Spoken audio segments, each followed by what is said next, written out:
Ya, terima kasih. Shalom Bapak Ibu kasih dalam Kristus.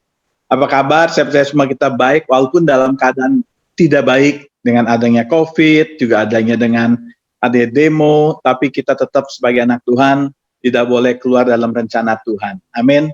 Nah, dalam rencana Tuhan ini pun kita harus mengerti apa itu tuntunan firman Tuhan, dan kita akan belajar dengan pengajaran firman-firman Tuhan oleh hamba-hamba Tuhan yang diurapi.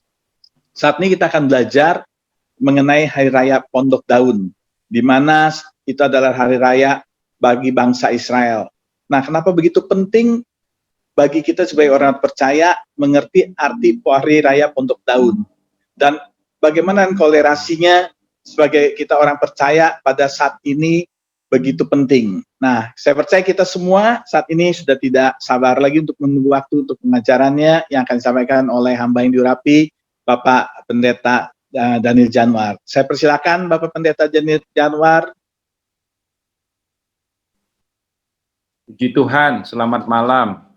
Saya percaya saudara semua dalam keadaan yang sangat baik. Amin. Dan kalaupun ada yang bergumul, kita tetap percaya kita dalam keadaan yang baik karena Immanuel, dia tidak pernah meninggalkan kita, dia menyertai kita, ya, dia selalu dan senantiasa bersama-sama dengan kita. Itu sebabnya kita punya jaminan ya di dalam kehidupan kita. Nah, saya kalau boleh saya bisa share screen sekarang, saudara. Saudara, malam ini saya mau share tentang Sukkot, ya, dalam bahasa Ibrani Sukkot, tetapi di dalam bahasa Inggris seringkali disebut dengan tabernacle. Sukkot itu artinya tenda, saudara, atau tabernakel, kita seringkali bilang begitu. Di dalam terjemahan bahasa Indonesia seringkali disebut dengan istilah pondok daun, ya. Nah, kita merayakan mengingat perayaan ini, remembering, karena saya percaya ada berkatnya, ya, blessing of Sukkot, ada berkatnya di dalamnya. Nah, kenapa saudara kita harus mengingat akan hari raya yang ada di dalam Alkitab? Ini sedikit preview ya. Karena pertama-tama itu ada dalam Alkitab. Jadi semua yang ada dalam Alkitab kita harus perhatikan, ya. Yang kedua, sebetulnya hampir semua perayaan itu menyatakan tentang Kristus sendiri. At the end, semua perayaan itu adalah merupakan simbolisme, ya, yang berbicara tentang juru selamat kita, atau semua itu mengacu kepada Kristus dan semuanya itu digenapi di dalam Kristus. Tapi khusus untuk Pondok Daun ada sedikit keunikan, ya. Jadi orang Israel itu dalam 1 tahun itu harus merayakan 3 dari beberapa hari raya, ya, mereka dalam 1 tahun, saudara, yang mereka harus rayakan, dan mereka kumpul di Yerusalem. Itu biasanya hari raya roti tidak beragi, lalu kemudian Pentekos atau Pentakosta kalau kita bilang, dan yang kita akan bahas malam hari ini yaitu Pondok Daun.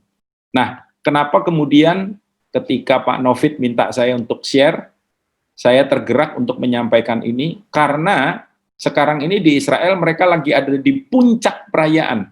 Jadi dari tanggal 2 sampai tanggal 9 Oktober ini, mereka merayakan The Feast of Tabernacles, atau yang seringkali disebut dalam terjemahan bahasa Indonesia itu Hari Raya Pondok Daun. Kalau saudara ada di Israel hari ini, cuman ini kan karena pandemi ya, saya nggak tahu bagaimana kondisinya, tapi this is the greatest revival, the greatest festival. Jadi bahkan orang-orang dari seluruh dunia itu mereka datang ke Israel, mereka berkumpul, lalu sama-sama merayakan Pondok Daun. Tidak berarti kemudian kita jadi Judaism, tidak, ya. Karena kita selalu melihat setiap hari raya itu sekali lagi, itu merupakan penggenapan daripada karya Kristus. Kita tahu Old Testament, Perjanjian Lama, itu adalah merupakan shadow, atau seringkali disebut dengan punya value daripada prophetic voice, ya, suara nubuatan, yang kemudian difulfill, digenapi di Perjanjian Baru oleh Kristus. Contoh misalkan Passover, ya saudara, atau Pesah, ya. Seringkali kita kita rayakan Pesah kan, yaitu Paskah. Kita berkata demikian. Dirayakan kapan? Pada waktu Yesus mati. Kota dan sebagainya. Dan kalau kita bisa temukan ini. Nah, saudara, Pesah itu adalah perayaan yang mengingat malam ketika orang Israel akan keluar dari Mesir. Yaitu mereka setiap keluarga harus potong anak domba, ya, yang menggambarkan korban, sebetulnya korban Kristus. Kemudian hari raya roti tidak beragi, itu juga mereka unleavened bread, ya, itu mereka rayakan. Unleavened bread berbicara tentang apa? Atau menggenapi tentang apa? Menggenapi tentang bagaimana Kristus membayar dosa kita. Karena hanya domba yang dikatakan tadi itu tidak bercacat celah, sinless, ya, yang bisa kemudian dijadikan korban. Dan korban Kristus adalah korban yang sekali untuk selamanya. Kemudian mereka juga merayakan namanya first fruits, ya, hari raya buah sulung. Buah sulung berbicara tentang apa? Berbicara tentang kebangkitan Kristus. Ketika dia bangkit dari kematiannya, dia merupakan yang sulung, yang mengalahkan maut. Dan kemudian kita mengikuti dia. Rasul Paulus berkata, aku ingin mengenal dia di dalam kebangkitannya, ya, tidak hanya dalam kematiannya, tapi juga dalam kebangkitannya. Kita mati dari dosa, kita bangkit dengan kemenangan. Tapi nggak cuma itu, mereka juga merayakan apa yang disebut dengan Pentecost tadi itu, Pentakosta, Pentecost of the Feast of Harvest, seringkali disebut begitu. Dan kita tahu Pentecost juga sudah digenapi. Kapan? Ketika Roh Kudus turun. Dan Pentecost itu seringkali dalam bahasa Ibrani disebut dengan istilah Shavuot. Shavuot itu merayakan apa? Shavuot itu merayakan turunnya, sebetulnya itu Torah, ya, turunnya Torah ketika Musa menerima 2 loh batu dari Tuhan. Mereka memperingati itu sebagai Shavuot atau seringkali disebut dengan Pentecost. Dan ketika mereka merayakan Shavuot, maka hari yang sama Roh Kudus memenuhi 120 murid di loteng Yerusalem. Makanya ada janji Tuhan di dalam nubuatan dalam kitab Yesaya yang digenapi dalam Kisah Para Rasul pasal yang kedua. Tuhan bilang, aku akan menuliskan hukum itu bukan pada loh batu lagi, tapi pada hati manusia. Oleh karya daripada rohnya. Ketika rohnya ada di dalam kita, maka roh itu menuntun, memimpin, menyertai kita. Dan Tuhan menuliskan hukum-hukumnya di dalam hati kita. Dan oleh anugerahnya kita boleh menghidupi kebenaran itu. Kemudian juga mereka merayakan Yom Kippur. Yom Kippur itu Day of Atonement, hari raya korban. Ya, saudara. Kippur itu, saudara tahu topinya orang Israel itu kipah namanya. Kippur itu artinya menutupi, ya. Mereka merayakan apa? Mereka merayakan bagaimana dosa-dosa mereka itu ditutupi sehingga Tuhan tidak lihat dosa, ya. Tuhan lihat darah. Tapi kita tahu kemudian atonement for sins itu hanya bisa digenapi lewat Kristus. Karena darah binatang hanya seperti kalau rumah kita kotor, kotorannya kita sapu, kita simpen di bawah karpet. Kelihatannya bersih, tapi dosanya masih ada. Tapi darah Yesus itu menghapus dosa manusia. Darah Kristus tidak menutupi, tapi menghapus. Lalu kemudian yang terakhir adalah apa yang hari ini atau malam ini saya mau sampaikan kepada saudara, yaitu Hari Raya Pondok Daun, saudara. Hari Raya Tabernakel. Nah, Hari Raya Tabernakel ini tertulis, ya, firman Tuhan dalam Imamat pasal 23, ayatnya yang ke 33 dan 34, lalu nanti kita lompat, saudara, ke ayat 42 dan ayatnya yang ke 43, ya, saudara. Imamat 23 ayat 33 34, ya, lalu kita lompat ke nanti ke ayat yang ke-42 dan 43. Saya bacakan buat saudara. Tuhan berfirman kepada Musa, katakanlah kepada orang Israel begini, pada hari yang ke-15 bulan yang ke-7 itu ada hari raya Pondok Daun bagi Tuhan. 7 hari lamanya, tanggal 2 sampai tanggal 9. Jadi hari ini tuh hari terakhir ya, kalau tapi kalau Israel kan jamnya kan itu 5 jam lebih mundur dari kita ya saudara ya, kurang lebih kira-kira ya.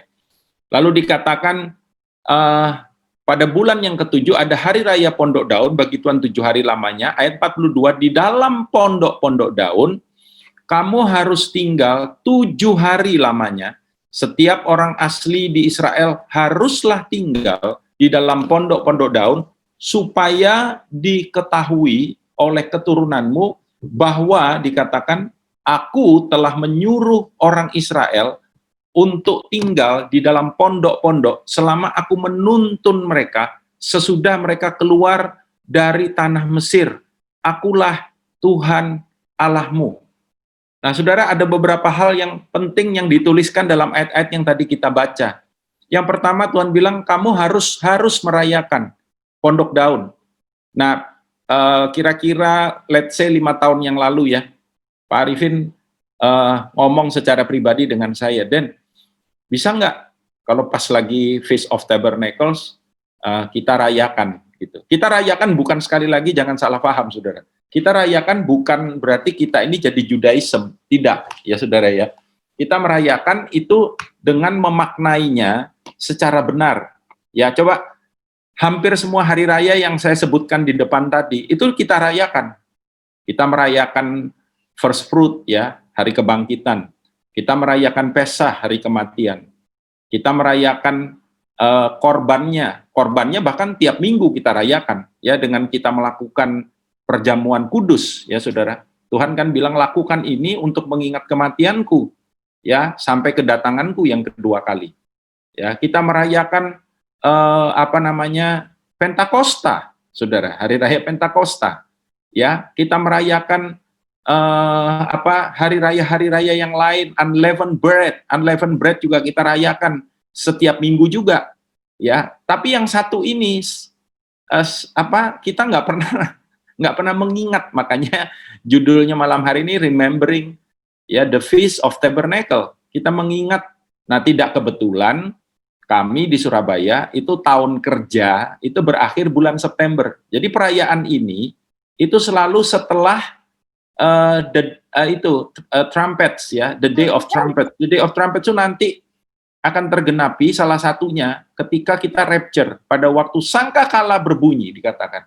Waktu sangkakala berbunyi, maka semua orang percaya akan diangkat. Ya, dan itu tergenapi hanya bisa di dalam Kristus. Saudara.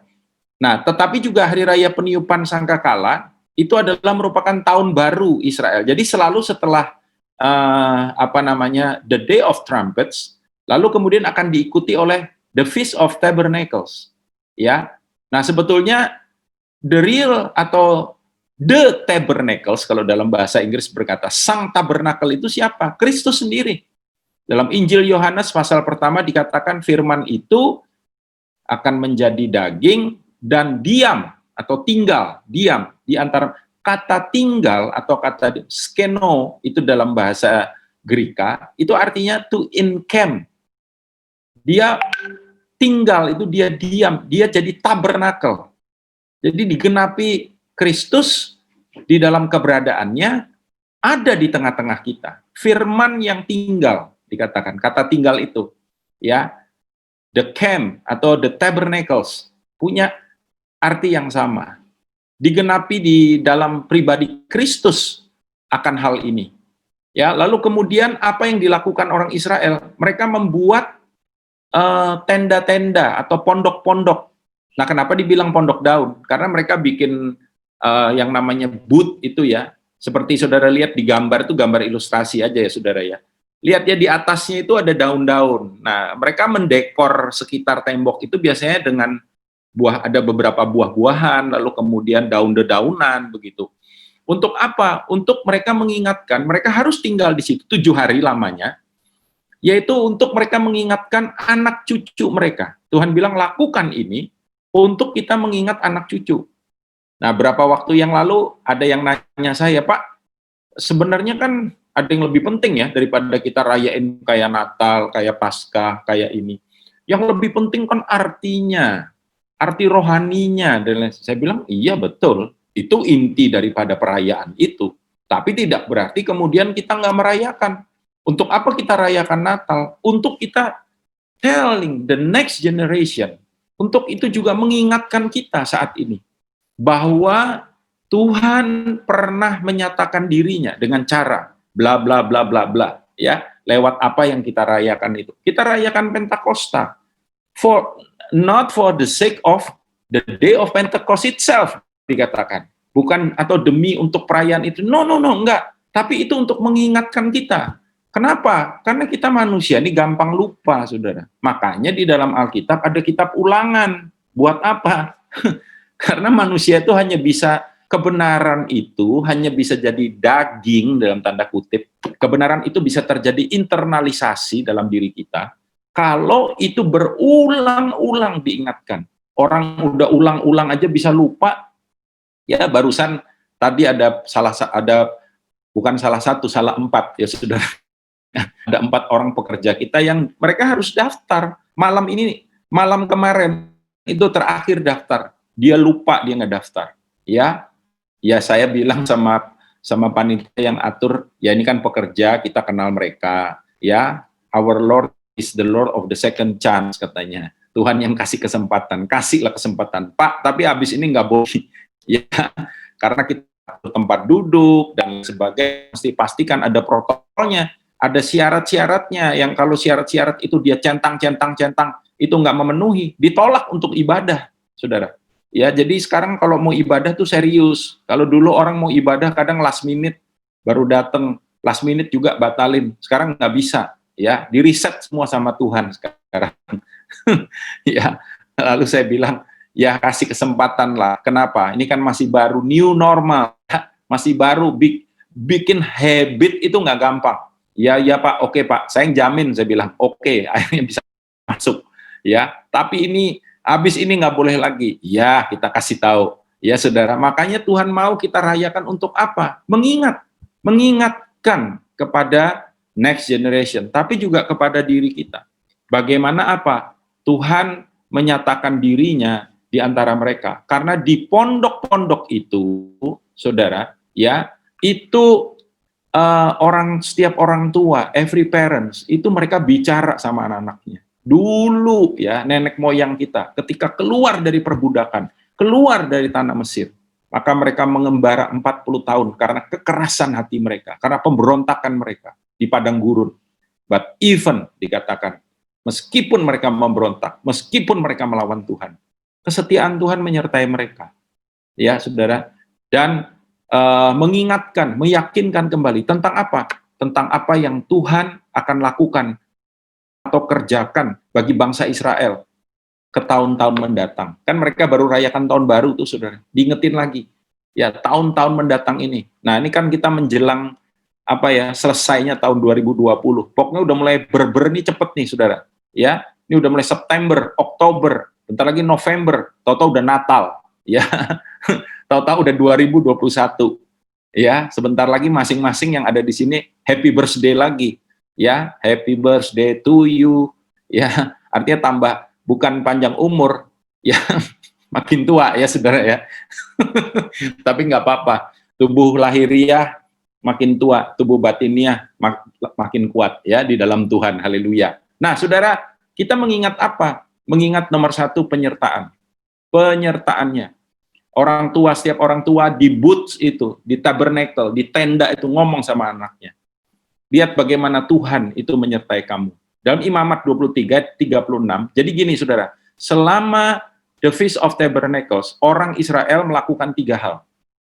Yang pertama, mereka melakukan ini yang ditulis di sini. 7 hari lamanya kamu harus mempersembahkan korban api-apian kepada Tuhan, dan pada hari yang ke-8, kamu harus mengadakan pertemuan kudus dan mempersembahkan korban api-apian kepada Tuhan. Itulah hari raya perkumpulan. Jangan kamu melakukan sesuatu pekerjaan yang berat. Hari yang ke-8 itu, pada perayaan Sukot, itu disebut Sheni Eseret. Ya. Hari ke-8 artinya apa? Hari ke-8 di dalam hadirat Tuhan. Ya. Sheni Azeret. Hari ke-8 di dalam hadirat Tuhan. Saudara, yang berbicara tentang apa? Berbicara tentang kehadiran Tuhan. Maka tadi saya bilang, kita mengingat apa? Penyertaannya. Bukankah nama daripada juru selamat kita adalah Immanuel? Immanuel, ya, Tuhan menyertai, Tuhan menyatakan dirinya, ya, His presence among us, within us, ya, di dalam kita, di antara kita, dia menyatakan. Karena ketika mereka merayakan itu, mereka membawa obor.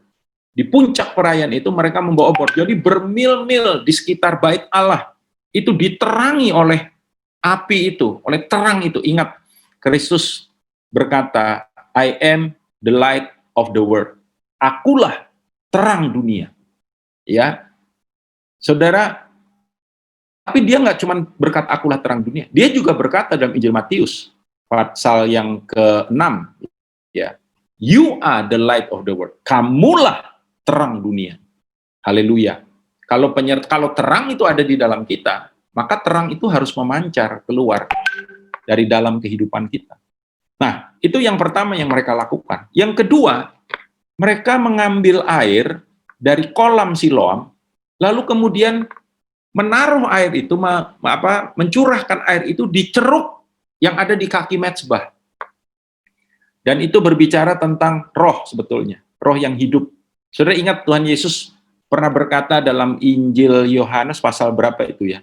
Dia pernah berkata, marilah datang kepadaku. Alkitab bilang pada puncak perayaan itu. Nah ya pada hari ini, pada puncak perayaan itu, Yesus berdiri. Itu di bait Allah. Dia berkata, barang siapa haus, marilah datang kepadaku. Maka dari dalam dirimu akan mengalir aliran-aliran air hidup, yang dimaksudnya ialah roh. Tapi roh itu belum termanifestasi karena dia belum dimuliakan. Maksudnya dia belum dimuliakan apa? Dia belum mati dan bangkit dari kematian. Karena setelah dia naik ke surga, barulah kemudian dia berpesan kan kepada murid-muridnya, tunggu ya sampai aku memenuhi kamu, sampai kamu menerima apa yang dijanjikan Bapakku, dan tunggu sampai kamu dipenuhi oleh Roh Kudus, ya. Dan kita tahu kisah 1 ayat 8 kan, ya. Kalau kamu menerima Roh Kudus, maka kamu akan menjadi saksiku. Yerusalem, Yudea, Samaria, sampai ke ujung bumi. Saudara, jadi nomor satu penyertaannya. Bagaimana cara dia menyertai? Saudara, cara dia menyertai adalah lewat Roh Kudusnya. Tapi penyertaannya itu luar biasa. Nehemia pasal 9, ayat 19-20, ketika mereka merayakan, ya mereka diingatkan akan ini. Engkau tidak meninggalkan mereka di padang gurun. Engkau-nya itu E-nya huruf besar. Maksudnya Tuhan. Karena apa? Karena kasih sayangmu yang besar, yang awan tidak berpindah dari atas mereka pada siang hari untuk memimpin mereka. Dan dikatakan tiang awan tidak berpindah, begitu juga tiang api, pada malam hari untuk menerangi jalan yang mereka lalui. Dan perhatikan ini, engkau memberikan kepada mereka rohmu yang baik untuk mengajar mereka, juga manamu tidak kau tahan dari mulut mereka, dan engkau memberikan air kepada mereka untuk melepaskan dahaga. Ini luar biasa, saudara. Semua yang di dalam perjanjian lama itu simbol, ya, yang digenapi di dalam perjanjian baru lewat karya Kristus. Nomor satu, ayat ini berbicara tentang apa? Tentang penyertaannya di dalam kehidupan kita. Penyertaannya yang luar biasa. Saudara tahu nggak kenapa bangsa-bangsa yang selama pengembaraan Israel 40 tahun itu dilewati daerahnya, itu mereka gemetar. Karena mereka melihat manifestasi daripada kehadiran Tuhan itu nyata. Yang jelas nomor satu ya tiang awan, tiang api itu. Ya, tapi juga dikatakan ini Nehemia kan perjanjian lama ya, saudara. Tapi di sini sudah ditulis, engkau memberikan kepada mereka rohmu. Sekalipun roh itu diberikan hanya kepada sebagian orang. Ya, kita tahu bahwa Tuhan pernah manggil Musa lalu dia berikan rohnya. Lalu Musa memberikan rohnya juga ketika dia memilih pemimpin-pemimpin. Ya, diimpartasi, saudara. Lalu kemudian dikatakan bagaimana Tuhan menyertai mereka ya di dalam kehidupan mereka. Dengan apa? Dengan perlindungan. Nomor 1 penyertaan, nomor 2 perlindungan. Jadi di dalam booth itu sekali lagi para orang tua ngomong mengingatkan satu terhadap yang lain. Papanya ngingetin mamanya, suami ngingetin istri, istri ngingetin suami istri ngingetin anak-anaknya. Imamat 23 ayat 42-43 tadi dikatakan di dalam pondok daun kamu harus tinggal bla bla bla bla, ya, lalu dikatakan supaya diketahui keturunanmu bahwa aku telah menyuruh orang Israel tinggal dalam pondok-pondok, aku menuntun mereka sesudah mereka keluar dari tanah Mesir. Aku menuntun mereka. Dituntun itu seperti apa? Seperti gembala menuntun domba-dombanya. Kenapa? Apa bedanya gembala kambing sama gembala domba? Kalau sudah pernah perhatikan. Gembala kambing jalan di belakang, saudara. Karena kambing itu lebih pintar dari domba. Ya, kambing itu bisa hafal jalan. Domba bertahun-tahun lewat jalan yang sama, nggak hafal-hafal. Saya dulu sekolah Alkitab, ada satu buku yang wajib kita baca untuk kelas pastoral ministry namanya. Judul buku itu Psalm 23, Mazmur 23. Siapa penulisnya? Penulisnya adalah seorang hamba Tuhan yang sebelum dia jadi hamba Tuhan, dia memang penggembala. Jadi dia tahu betul sifat domba. Ya. Lalu dia bilang, waktu Tuhan bilang, kita ini domba-dombanya, saya rada protes katanya. Kenapa? Karena saya tahu domba ini 1 bodoh, 2 lemah. Ya, 2 lemah. 3 suka keras kepala tapi susah kan saudara? Ya makanya saya dulu ketawa-ketawa dengar itu, tapi begitu saya ada dalam pengembalaan, saya bilang memang benar ya, memang benar ya. Kayak kalau kita jadi pemimpin mesti belajar sabar, saudara. Ya, nah itu sebabnya kenapa gembala domba itu jalan di depan, dombanya di belakang, karena domba nggak pernah hafal jalan. Makanya jangan lawan gembala, jangan suka ngelawan gembala, saudara, nanti tersesat. Iya. Tapi siapakah gembala agung? Tuhan kita. Dia berkata, aku memimpin. Nah, kalau dia memimpin artinya apa? Dia juga menjaga, dia juga melindungi. Ya, Mazmur 78 ayat 12 sampai 14. Ini Mazmur 78 kan mengingatkan Israel tentang apa yang Yesus lakukan di padang gurun. Ya, di hadapan nenek moyang mereka dilakukannya keajaiban-keajaiban di tanah Mesir, di padang Zoan. Dibelahnya laut, diseberangkannya mereka, didirikannya air sebagai bendungan. Lalu dikatakan dituntunnya mereka dengan awan pada waktu siang, dan semalam suntuk dengan terang api. Jadi tadi saya ulangnya lagi, ada 3 yang dilakukan orang Israel. Ambil air dari kolam Siloam, nyalakan obor, yang ketiga tuh bangun pondok. Nah, hari ini, yang 2 di depan, mereka sudah nggak bisa lakukan lagi. Why? Karena bait Allah udah hancur, saudara. Ya. Dan yang ketiga, karena mereka belum menerima Yesus sebagai Mesias. Tapi buat kita, itu semua udah tergenapi. Ya. Nah, di pondok, tinggal pondok daun yang mereka lakukan sekarang. Saya pernah ke Israel, itu menjelang mendekati hari raya pondok daun. Itu daun-daun di mana-mana emang. Ya, saya datang pas Yom Kippur. Saudara, pondok daun di mana-mana. Nah, kita lihat bagaimana bukan hanya penyertaannya, tapi kenapa saya bilang perlindungan, saudara? Karena di padang gurun itu adalah gambaran daripada dunia ini. It's a very dangerous place. Tempat yang sangat berbahaya, tempat yang unpredictable, tempat yang ekstrim tekanannya. Hampir setahun yang lalu ya, bulan yang sama nih, sekitar bulan Oktober, saya ke Israel tahun lalu. Lalu waktu pulang lewat Jordan, kita dikasih nginep, saya lupa sih nama tempat, tuh lagi viral banget sekarang ya. Tinggalnya di padang gurun, itu di bubble gitu, jadi kayak tenda, tapi itu dari semacam, saudara pernah lihat film itu ya tentang Mars itu ya, yang dia tertinggal di Mars tuh sama dari teman-temannya. Lalu nah itu syutingnya dilakukan di Jordan. Lalu bekas tempat syuting itu mereka tinggal. Lalu oleh penduduk asli itu dibuat jadi kayak hotel gitu. Ya, dan itu jadi viral. Jadi saya stay di padang gurun itu 1 malam cuman. Itu kalau malam dingin banget, gila dinginnya. Tapi begitu nyampe jam kira-kira 9 pagi, itu berubah temperaturnya jadi sangat panas.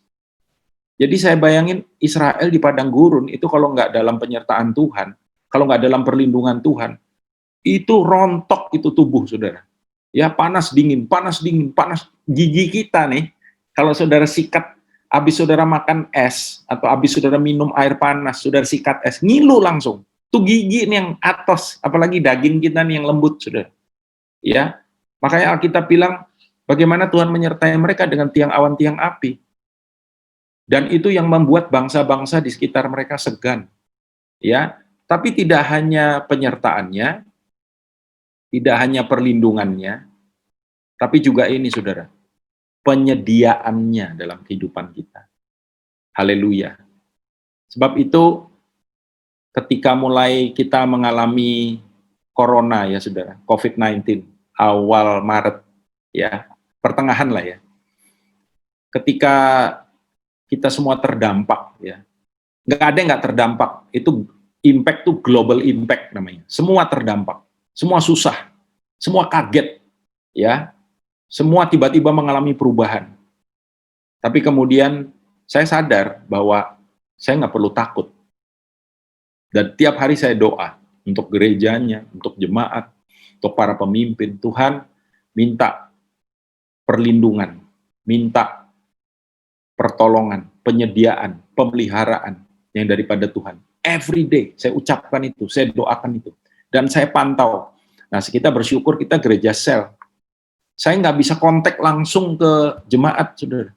Saya kontaknya lewat para GKM, para G-sektor, para gembala wilayah. Saya telepon setiap sektor kita. Ya, kita ada 112-an kira-kira Komsel di Surabaya. Sekarang 115 saya. Saya nggak bisa turun sampai ke bawah. Tapi setiap GKM kita, kan kita juga, waktu itu Komselnya kan lewat Zoom ya. Nah, in fact, tidak semua bisa, karena ada beberapa jadul ya, saudara. Orang-orang tua bisa. Ya, anyway, saya cuma bisa doa, saudara. Keuangan gereja juga terdampak, dan pada waktu itu kita shifting langsung dari onsite ke online, kalau saudara ingat. Ya, tapi saya mau saksi sama saudara, bagaimana penyediaan Tuhan luar biasa buat kami. Ya, dan sampai dengan hari ini, saya punya beberapa sahabat gembala di Surabaya yang gerejanya lebih gede daripada Rock Surabaya, jemaatnya lebih banyak. Saudara, apa yang terjadi? Waktu dia cerita sama saya tahu dia sedih ya, saudara ya. Dia bilang, ya kita ini sampai harus mengurangi PK staf kita. Saya tanya berapa persen, Pak? 25%. And next month dia bilang, kalau keadaan nggak berubah, it could be 50%. Dia sendiri gembalanya nggak ambil PK. Ya, nah puji Tuhan, istrinya ada kerjaan gitu. Waduh, saya dengar itu saya sedih ya, saudara. Tapi saya mau saksi sama saudara, sampai hari ini PK untuk staf di Surabaya tidak kurang 1% pun. Saya bersyukur itu penyediaan Tuhan. Ya, di dalam dan bukan hanya itu, untuk online ministry. Ketika saya belajar, saya menemukan sekitar bulan Mei kira-kira ya. Online ministry ini nggak boleh berhenti, saudara. Kita di dunia hybrid. Beberapa pengamat berkata, the church, dia bilang, have tested online ministry. Bahkan ada seorang gembala dari Singapura, dari gereja anak muda ya, Pastor Hau, kemarin kalau saudara ikut conference-nya GBI ya, Jubileum, dia berkata bahwa online itu nggak boleh dijadiin departemen di dalam gereja, itu harus jadi, dia bilang, you have to treat itu as a church itself gitu. Dan sebelum dia ngomong, saya ngomong sama teman-teman yang ya rekan-rekan yang ada di pelayanan media kita ya. Saya bilang saya memperlakukan ibadah online kita itu sebagai satelit tersendiri. Karena itu hari Minggu kami nggak bikin live streaming ya. Tapi memang ibadah gitu dengan ya tim musik tersendiri, khotbah, tapi tidak masalah kalau ada yang mau streaming ya saudara ya. Itu cuma kebijaksanaan kita aja. Anyway, semua peralatan kita nggak punya, saudara. Kita cuma punya beberapa. Kamera yang kita pakai itu minjem dari anak-anak kita yang fotografer, ya kita pinjem. Jadi main capture gitu, karena kalau kamera SLR kan nggak bisa dibuat kayak kamera video. Lalu ada anak kita juga yang dia kerjaannya memang video, jadi saya bilang per project aja gereja kita bayar gitu. Dan dia kasih harga murah sekali dari minggu ke minggu. Saya cuma bisa berdoa, saudara, keuangan terdampak, mau beli kamera, ya kamera satu harganya 43 juta. Itu anak-anak bilang minimal mesti punya 2 kok. Ya, tambah SLR 1, lu hitung berapa, saya bilang. Lampu-lampu lagi, studio lagi, dan tapi saya terlalu lama kalau ceritain di sini, saudara. Tapi dengan caranya yang ajaib, penyediaannya itu dahsyat luar biasa, hal-hal yang tidak terpikirkan. Hari ini kemarin kita bikin podcast untuk Pak Arifin, lihat di tempat kita dibilang, wah kamu sih kasih tahu Bali ini dan kok bagus banget Pak ini. Anyway jujur aja ini semua tuh anak-anak kita yang kerjain, dan semua itu sistemnya itu knockdown. Dan ini lampu-lampu bagus-bagus dekor, itu pinjam semua Pak. Berapa bulan diganti. Jadi baru terus, tapi nggak bayar. Kalau bukan penyediaan dari mana coba saudara? Ya, Nehemia 9 ayat 15 berkata, telah kuberikan kepada mereka roti dari langit untuk menghilangkan lapar. Air kukeluarkan bagi mereka dari gunung batu untuk melepaskan dahaga. Di tenda itu orang tua ngomong sama anaknya. Ya, mereka saling menguatkan. Pula engkau menyuruh mereka memasuki dan menduduki negeri yang dengan mengangkat sumpah telah kau janjikan memberikannya kepada mereka. Saudara, kita lihat bagaimana 40 tahun, saya teruskan dulu bacanya, saudara ya. Lamanya engkau memberikan mereka makan di padang gurun. Lihat ini, saudara. Mereka tidak kekurangan, pakaian mereka tidak rusak, kaki mereka tidak bengkak. Sehat, ya, sandang, pangan, papan, semua terpenuhi. Tuhan membawa mereka. Padang gurun tuh kayak sekarang kita alami pandemi ini ya, saudara ya. Seperti di padang gurun.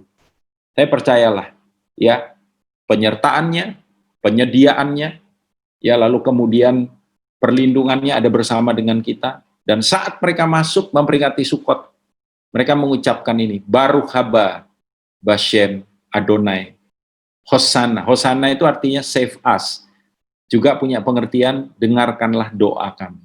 Hear our prayer, oh God. Ya. Baruch itu barak, berkat. Bahasa Arabnya barokah. Baruch haba Bashem Adonai. Hosanna, ya, blessed in the one who comes in the name of the Lord. Save us now. Ya, diberkatilah dia yang datang di dalam nama Tuhan. Saudara, menurut kan tadi disebut Tuhan memberi mereka air ya di padang gurun. Airnya dari mana coba? Nah, rabi-rabi Yahudi, pengajar-pengajar Yahudi, tradisi mereka percaya bahwa ketika Israel berjalan di padang gurun, ada gunung batu yang mengikuti mereka yang mengeluarkan air. Gunung batu itu bunder katanya, bunder gede, gunung batu gede itu berguling mengikuti mereka. Gunung batu itu startnya dari mana? Masih ingat ketika Musa, Tuhan bilang, katakan kepada gunung batu itu, supaya memancarkan air. Tapi kan Musa emosi, waktu itu dia pukul ya, saudara ya. Ya gunung batu itu. Jadi saudara lihat bagaimana semua bangsa yang lain, itu ketakutan, saudara, melihat penyertaan Tuhan. Makanya Rahab itu berkata kepada 2 pengintai, kota ini tertutup, karena kami telah mendengar bagaimana Tuhan Allahmu menyertai engkau. Mereka semua gemetar ketakutan. Dan biarkan di tengah-tengah keadaan seperti ini, mereka melihat gereja Tuhan, itu ada kehadirannya secara nyata. Saudara, yang terakhir adalah pelipat gandaan. Ulangan 16 ayat 13-15. Hari Raya Pondok Daun, haruslah kau rayakan 7 hari lamanya. Apabila engkau selesai mengumpulkan hasil tempat pengirikanmu dan tempat pemerasanmu, haruslah engkau bersukaria pada hari rayamu itu. Engkau ini dan anakmu laki-laki serta perempuan, hamba-hambamu laki-laki dan perempuan, dan orang Lewi, orang asing, anak yatim dan janda, yang diam di tempatmu. 7 hari lamanya engkau harus mengadakan perayaan bagi Tuhan Allahmu di tempat yang dipilih Tuhan. Sebab Tuhan Allahmu, dikatakan, akan memberkati engkau dalam segala hasil tanahmu dan dalam segala usahamu, sehingga engkau dapat bersukaria dengan sungguh-sungguh. Lihat tuh janji Tuhan, saudara. Supaya engkau dapat bersukaria dengan sungguh-sungguh. Janji daripada apa? Lipat gandaannya. Nah, hari ini ketika kita memasuki hari yang baru, kita berdoa dan kita semua percaya janji-janji di atas yang tadi kita renungkan sungguh-sungguh terjadi dalam hidup kita secara pribadi, dalam keluarga kita, dalam pelayanan kita, dan especially ya untuk Rock Bellagio. Karena kita nih kalau dalam penanggalan Yahudi kita udah tahun baru ini, ya saudara ya. Tahun barunya kemarin bulan September ya, saudara. Ya, ini yang Tuhan lakukan dan ini yang Tuhan kerjakan. Dan ingat sekali lagi saudara, yang orang Israel bisa lakukan sekarang cuma tinggal di Pondok Daun. And by the way, saya beritahu saudara, Pondok Daun juga sebetulnya akan digenapi in the future. Tidak hanya in the present, tapi juga in the future. Kapan? Wahyu pasal 20. Makanya orang Israel atapnya itu dibuat renggang supaya mereka bisa melihat ke langit. Mereka melihat apa di langit? Pengharapan. Ya, makanya talit selendang sembahyang orang Israel cuma ada 2 warna. Warna hitam. Warna hitam itu warna duka sebetulnya, karena Mesias belum datang. Tapi yang satunya warna biru. Warna biru itu warna langit, karena mereka menantikan kedatangannya. Buat kita sudah datang. Ya, makanya kita memaknai agak sedikit berbeda. Tapi Wahyu pasal 20 berbicara tentang apa? The Millennial Kingdom, kerajaan 1000 tahun. Ini belum tergenapi, ya, karena itu setiap kali kita memiliki pengharapan yang lebih dahsyat ke depan. Saya mau beritahu saudara, hari ini mungkin sudah bergumul, jangan khawatir. Kita punya masa depan cerah. Ya, gembalanya GKPB Surabaya itu kayak orang Surabaya bilang dulur, ya, kayak koko saya sendiri ya, koan saya manggil. Saya bilang, bukan cuma koan yang MDC masa depan cerah. Kita juga MDC, oh ya kamu rock MDC kan ya, tapi kamu juga MDC rock ya, karena rock kan representatives of Christ Kingdom. Semua kita kan perwakilan atau pernyataan kerajaan Allah di dunia ini. Saudara, saya berdoa kebenaran ini boleh memberkati setiap kita. Mari kita berdoa, saudara. Bapak, terima kasih sekali lagi, biar kebenaran yang sederhana ini boleh boleh memberkati setiap kami, dan Tuhan, biar kiranya kemurahan anugerah-Mu, penyertaan kasih-Mu, kebaikan-Mu, hikmat-Mu, boleh ada pada kami senantiasa ya Tuhan. Kami mengucap syukur, kami menyerahkan Tuhan akan selanjutnya fellowship kami lewat Zoom ini. Terpujilah nama-Mu, meteraikan kebenaran ini dalam hati batin kami, menyertai kami dalam nama Tuhan Yesus. Amin. Saya kembalikan kepada Pak Novit. Haleluya, puji Tuhan, luar biasa. Saya percaya kita semua diberkati malam hari ini ya. Jadi ini sebuah pewahyuan yang dibukakan melalui pengajaran oleh Pak Daniel. Dan saya percaya ya, banyak hal yang kita pasti dapatkan dalam poin-poin yang berbeda. Dan mungkin beberapa kita mungkin juga masih belum bisa mengerti benang merahnya. Karena mungkin ada pertanyaan-pertanyaan yang mungkin saudara sedang dipikirkan. Nah, oleh sebab itu malam hari ini jangan tahan kalau ada sesuatu pertanyaan, teman-teman boleh tanya langsung aja, ketik di klik chat di kolom chatting supaya saya bisa bacakan dan Pastor Daniel pasti akan menjawabnya buat kita ya. Puji nama Tuhan. Oke. Koden, ini ada pertanyaan nih Koden, ada beberapa yang sudah masuk ya. Yang pertama nih Koden, mau ditanya begini. Sama-sama kita memperingati Hari Raya Pondok Daun. Berarti ini mungkin maksudnya bangsa Israel merayakan, kan ini kan juga ada impartasinya buat kita ya. Nah, lalu dikatakan apakah makna tahun baru Israel ini juga berdampak dengan kita? Nah, mungkin korelasinya nih Koden. Iya. Berdampak dengan apa maksudnya? Sorry. Apakah makna tahun baru Israel juga berdampak dengan kita? Pertanyaannya. Oh ya. Kalau tahun baru Israel dalam konteks sekedar tahun baru ya apa ya, semua itu kan pemaknaan ya, artinya kita percaya kalender Israel itu kalender yang memang kan ditaruh di Alkitab, dipakai Tuhan, pasti di dalamnya juga ada unsur kebenarannya gitu. Nah, tapi saya percaya bahwa lebih daripada itu, yang lebih penting daripada itu adalah bagaimana kita lebih menaruh loh ya, kalau saya secara pribadi ya, itu kepada penggenapan yang ada di dalam Kristus gitu. Jadi boleh aja gitu kita percaya. Makanya kan kalau kita lihat contoh seperti Pak Arifin misalkan, kan selalu melakukan pemaknaan dari tahun baru kan. Jadi seperti sekarang ini kan tahun Israel ini tahun 5781 ya kalau nggak salah ya. Siapa yang tahu ya di sini ya? Saya nggak terlalu hafal tuh. Tapi saya yang hafal belakangnya 81 ya. Alep P ya. Iya betul. Alep P ya. P Alep ya. Alep itu kan kata huruf pertama dari bahasa Ibrani. Angka 1. Jadi Ibrani itu antara huruf dengan angka itu mereka ada pemaknaannya, ya. Nah itu angka 1 itu Alep kalau dalam sama kayak kita A, B, C, D, A1, B2, C3 gitu ya. Alep. Nah, Alep itu simbolnya apa? Jadi semua huruf Ibrani itu ada gambarnya sebetulnya. Itu dari gambar aslinya. Nah, Alep itu gambarnya kepala lembu. Itu bicara tentang apa? Strength. Tapi juga karena itu huruf pertama, itu bicara tentang Tuhan. Ya, Alep. P itu apa? Mulut. P itu bentuknya kayak gini, hurufnya. Itu bicara mulut. Apa yang kita ucapkan, apa yang kita percayai, ini statement kita, ya, hati-hati.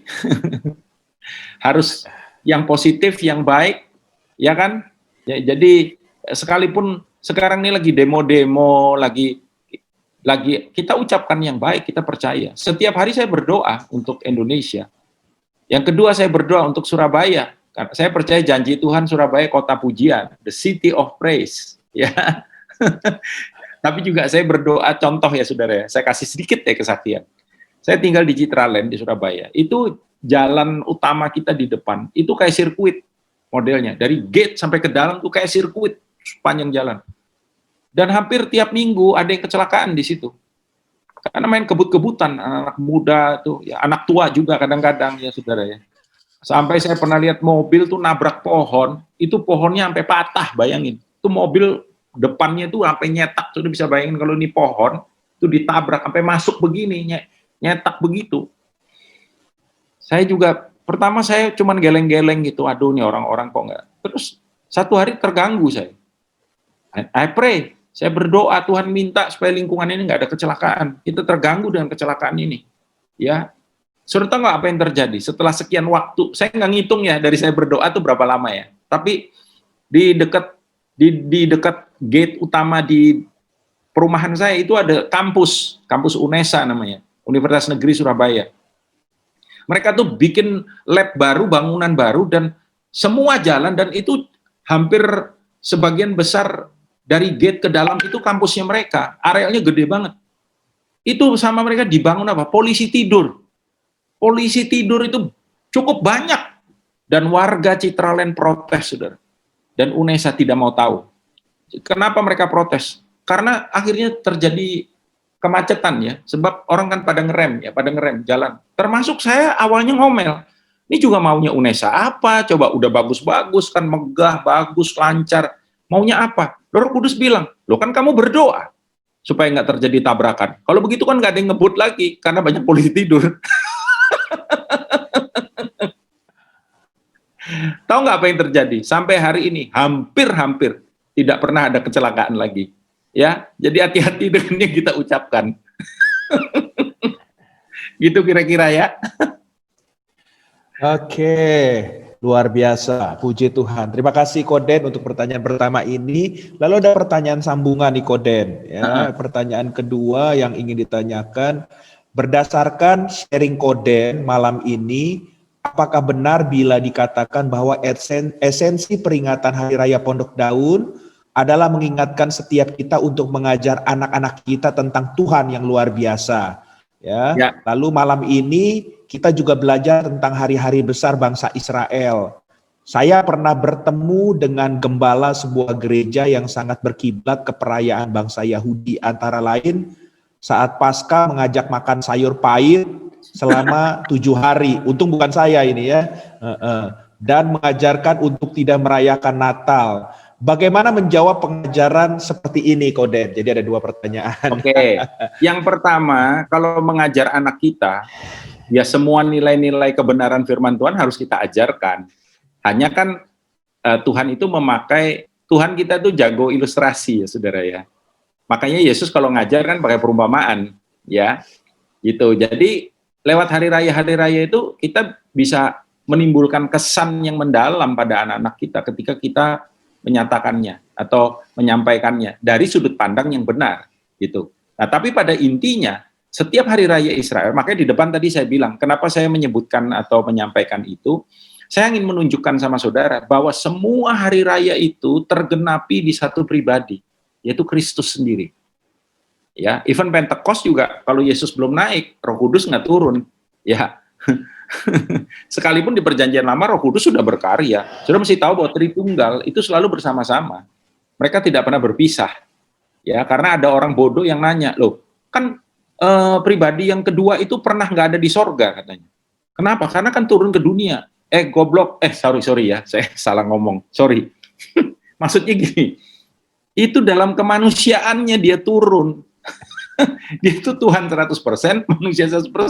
Kita jangan pakai paradigma manusia yang terbatas. Di dalam kemanusiaannya dia di dunia ini, di bumi ini. Ya, tapi dalam ketuhanannya mereka nggak pernah berpisah. Mereka tuh ada dalam kekekalan. Sama dengan ketika misalkan Yesus berseru di atas kayu salib, Eli Eli lama sabaktani, dalam kemanusiaannya. Dia mati dalam kemanusiaannya. Ya. Jadi itu yang kita perlu mengerti. Nah, kalau kita mau menjawab tadi yang khususnya pertanyaan yang kedua, ya itu keterlaluan kalau ada kita tidak perlu merayakan. Gini loh, saudara, kita ini bukan Yahudi, itu aja, itu nomor 1 ya. Jadi kalau jangan jadi itu sampai ada hamba Tuhan orang Israel asli, namanya Amir Sarfati. Amir Sarfati pernah bilang, dia bilang orang non-Yahudi yang kepengen jadi Yahudi, itu lebih Yahudi dari Yahudi. Jadi keterlaluan sampai tadi itu makan sayur pahit, makan sayur asem lebih enak loh saudara ya. Atau sayur asin, pakai baikut ya, itu lebih enak ya. Jadi itu semua simbolisme, pemaknaannya yang jauh lebih penting daripada betul yang disampaikan oleh orang Surabaya ngomong sama saya, tapi dia ekstrem kanan, ada yang ekstrem kiri. Yang ekstrem kiri yang tadi itu mengadopsi Judaism, adopsi Judaism as a Christianity. Nah itu juga nggak boleh ya. Ya kita ini nggak akan pernah bisa jadi Yahudi. Kita orang Indonesia, ya kita nggak punya darah Yahudi itu. Kita by faith, keturunan Abraham oleh iman. In the spirit, ya, tapi tidak secara daging, ya saudara ya. Tidak akan pernah. Kita nggak akan pernah jadi Yahudi. Kita orang Indonesia. Ya, jadi itu jawaban saya. Mudah-mudahan bisa. Gitu. Ya. Siap, Koden. Terima kasih ya. Jadi teman-teman kita harus ingat tetap kita orang Indonesia ya. Jadi jangan salah gitu. Kita nggak akan bisa jadi orang Yahudi ya. Tapi kita adalah Israel rohani yang ditebus oleh darah Yesus. Puji Tuhan ya. Nah, Koden tadi pertanyaan pertama kan Koden bilang memang kalau di orang Yahudi ini mengajarkan anak-anaknya ini kan khususnya mengingatkan mereka karena ada kesan-kesan tersendiri untuk mengajar mereka di perayaan-perayaan khusus ya sehingga pada saat mungkin memperlihatkan itu mereka akan lebih mengerti dan mengingat mereka kan. Tapi kan bukan berarti seperti kita hari ini juga mengajar ini, misalkan kita cuma ngajarin mereka setahun sekali kita bawa ke gereja perayaan Natal atau Paskah kita kasih tahu, ini kan bukan seperti itu. Kita mengajar anak kan harus setiap waktu ya, Den ya. Ya, dan saya percaya juga betul. orang Jadi, Yahudi. Gimana? Orang Yahudi gimana? Ya, saya percaya juga kan kayak orang Yahudi kalau kita ke Israel kan saya ke sana, saya ngelihat kan kayak rabi-rabinya itu kayak di tembok ratapan atau apa, mereka ngajarin dan kasih contoh kan seperti berdoanya dan lain sebagainya. Dan saya rasa itu bukan di hari-hari penting aja, tapi hari-hari biasa pun, karena kan kitab Taurat juga mengajarkan kan bahwa kita orang tua itu harus mengajar, ya kan, bahkan anak-anak kita siang dan malam kita harus ajarin mereka terus-menerus. Ya, jadi yang terpenting tuh gini sebetulnya. Ya, yang lebih penting daripada perayaannya itu sendiri, apakah itu perayaan Natal, perayaan Paskah, perayaan Pentakosta, yang biasa kita rayakan ya, kita yang Kristen ya, itu seperti yang saya bilang tadi di depannya, itu kita rayakan itu bukan demi perayaan itu sendiri. Kita merayakan itu ya untuk remembering, yaitu as a remembrance. Makanya Yesus bilang gini, do this as a remembrance. Ketika dia memerintahkan lewat ilham Roh Kudus, Paulus yang tuliskan, dia bilang, bukankah Kristus berkata, lakukan ini untuk mengingat akan aku. Nah, aspek mengingatnya itu kita merayakan Natal, kita merayakan Paskah, Pentakosta, sebut apa aja ya. Nah, tapi makna daripada perayaan itu yang tiap hari kita harus lakukan dan kerjakan. Jadi Kristus ada nggak di hati kita? Jangan cuma waktu Natal kita nyanyi Kristus di hatiku gitu, Yesus di hatiku.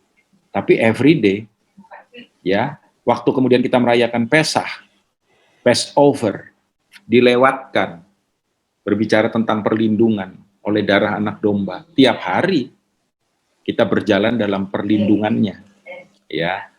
Ketika kita kita berpengharapan, kita punya masa depan yang cerah. Kenapa? Satu hari kita akan ada di dunia yang sempurna. Kenapa? Iblis, waktu kerajaan 1000 tahun kan iblis dirantai.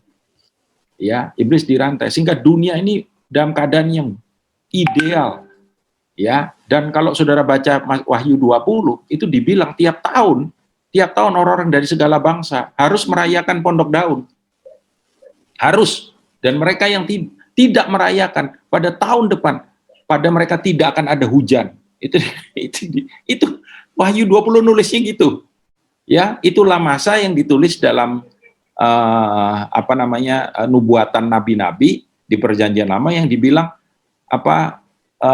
bayi-bayi akan bermain dengan ular tedung, anak domba akan bersama dengan singa, ya. Satu keadaan yang very ideal, yang luar biasa. Dalam kerajaan 1000 tahun, di mana Kristus memerintah sebagai raja, dan di masa itulah yang tiap kali ditulis itu bahwa kita akan memerintah bersama Kristus. Saya percaya itu digenapi di kerajaan 1000 tahun. Kita memerintah, ya, mungkin nanti Novik jadi gubernur atau wali kota Jakarta gitu atau gimana ya. Haleluya.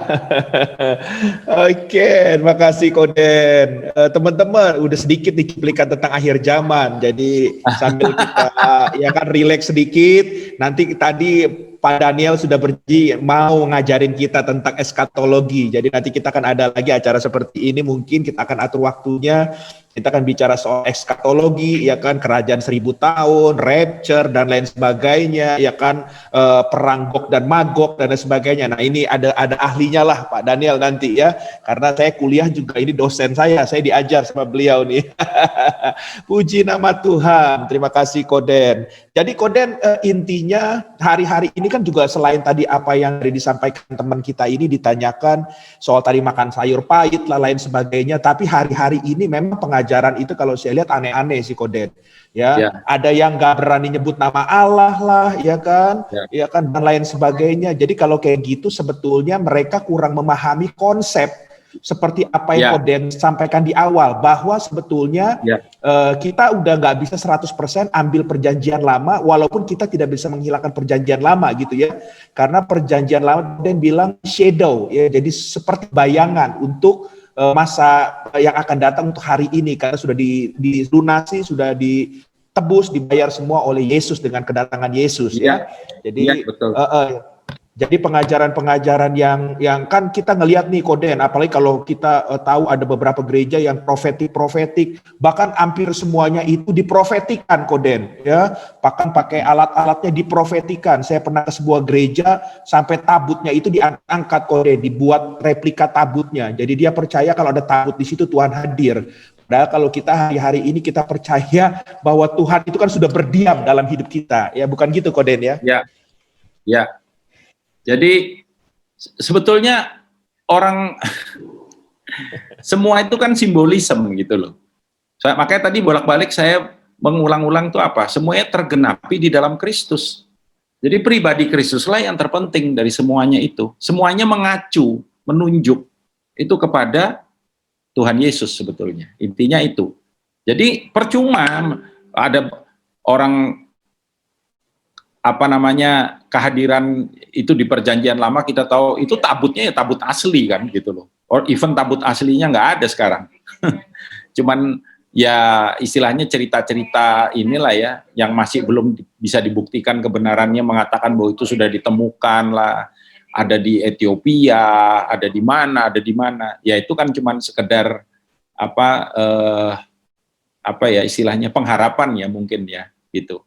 Jadi kehadiran Kristus, tabut itu siapa? Ya Kristus sendiri. Tabernakel itu kan Kristus, gitu tadi yang saya bilang. Ya, dialah yang berdiam di dalam kita, di antara kita, di tengah-tengah kita, gitu. Oke, haleluya. Ada pertanyaan lagi, jika tadi ada yang bertanya tentang pendeta yang mengajarkan untuk mengikuti perayaan bangsa Yahudi. Nah, terus di tempat lain ada juga nih malah yang melarang memanggil nama Tuhan Yesus dengan nama Yeshua HaMashiach. Karena nama enggak bisa diganti, harus tetap Yesus katanya. Jadi mungkin pemanggilannya ya, konteksnya pemanggilan nama nih Koden. Kalau itu kan soal bahasa ya. Jadi menurut saya itu nggak matters gitu. Artinya, intinya gini loh.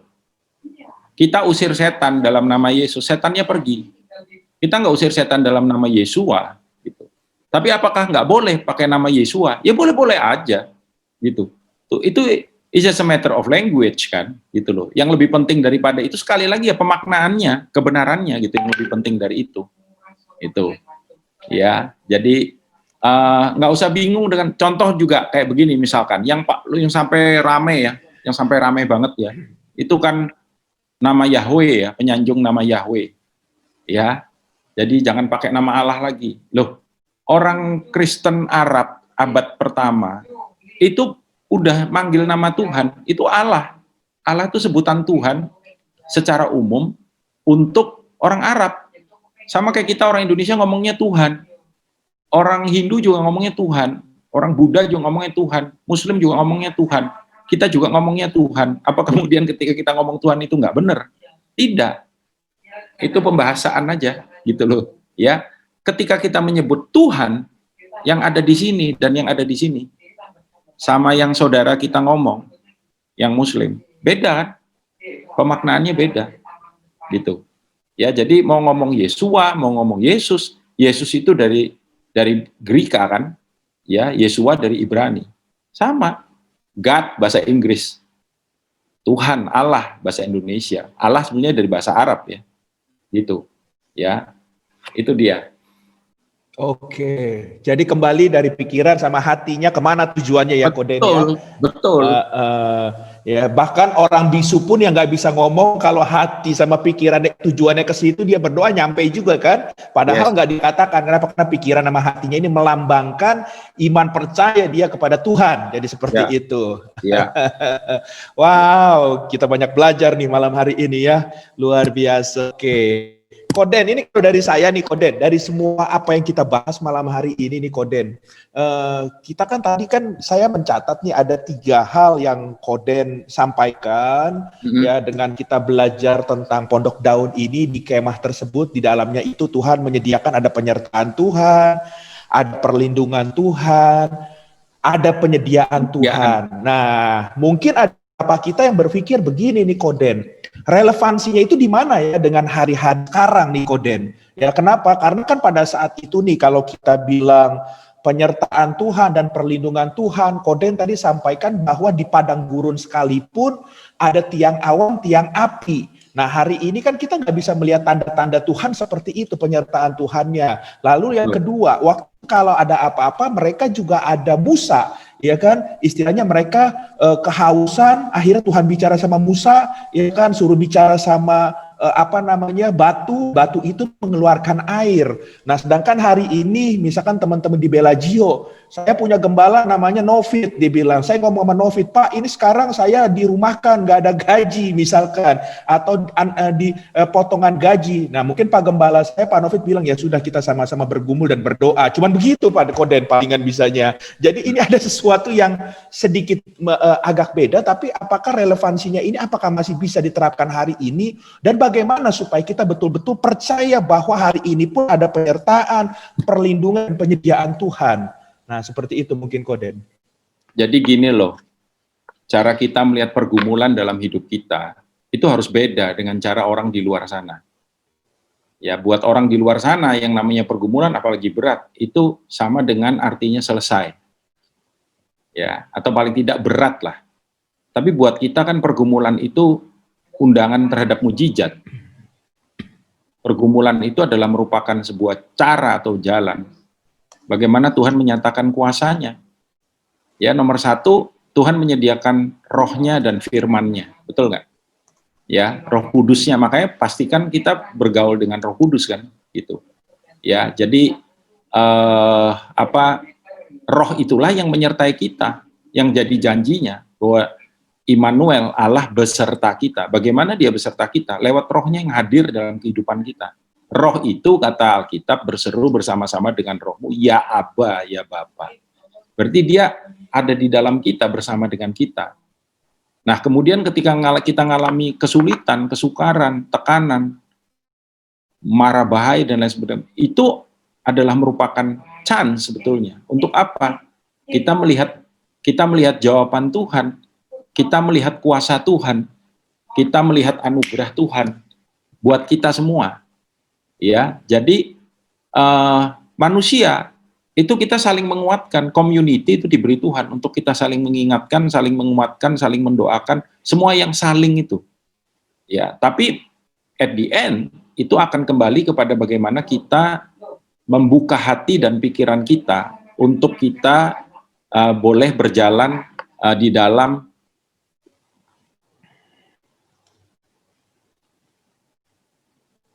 Oke, kira-kira saya mudah-mudahan bisa menjawab ya. Bisa menjawab. Oh, iya. Oke, Koden, terima kasih. Wow, luar biasa ya. Puji nama Tuhan. Dan saya rasa malam hari ini kita sudah sangat diberkati. Kalau masih ada, silahkan masih boleh satu pertanyaan terakhir sebelum kita menutup ibadah kita, ya persekutuan kita malam hari ini. Saya masih menunggu satu pertanyaan terakhir, ya kan. Dan saya percaya malam hari ini di masa, ya kan, kalau orang dunia bilang pandemi, tapi kita kembali berkali-kali kita ditekan pastor kita bahwa kita ini akademi, akan banyak pembelajaran dan kita ambil hikmahnya kalau Tuhan mengajar bangsa Israel pada saat itu dengan pondok daun, ada penyertaan, perlindungan, penyediaan Tuhan. Mungkin hari ini yang namanya perlindungan, penyediaan, ya kan, penyediaan sekalipun itu berbeda, ya nggak bisa difotokopi karena zaman sudah berbeda. Tapi bukan berarti ya kan kita tidak bisa mendapatkan itu semua. Karena Tuhan kita harus tahu bahwa Tuhan kita ini dengan Tuhan bangsa Israel pada saat itu dulu, sekarang, dan sampai selamanya adalah Tuhan yang sama. Jadi nggak berubah, dan dia dengan cara yang luar biasa juga akan memberkati saudara, menyediakan apa yang saudara perlukan. Ya, kalau tadi Koden bicara tentang bagaimana penyediaan Tuhan untuk kehidupannya dan gereja roh di Surabaya, saya percaya kita juga akan mengalami hal-hal yang hebat, hal-hal yang luar biasa malam hari ini. Puji Tuhan. Jadi teman-teman, di masa-masa seperti ini dengan pengajaran firman Tuhan ini, tetaplah kita percaya dengan sungguh bahwa Tuhan kita tetap sama dulu, sekarang, sampai selama-lamanya. Haleluya. Tuhan memberkati. Saya rasa Koden udah tidak ada pertanyaan lagi karena Muden ini kayaknya sudah pintar semua. Koden luar biasa, sudah sangat diberkati, sudah mengerti. Tuhan. Ya, Terima kasih Koden buat pelayanannya malam hari dengan ini. senang hati. Ya, jangan bosan ya, jangan lupa Koden nanti eskatologi aja kita akhir zaman. Buat yang belum kenal, salam kenal, yang belum pernah ketemu ya.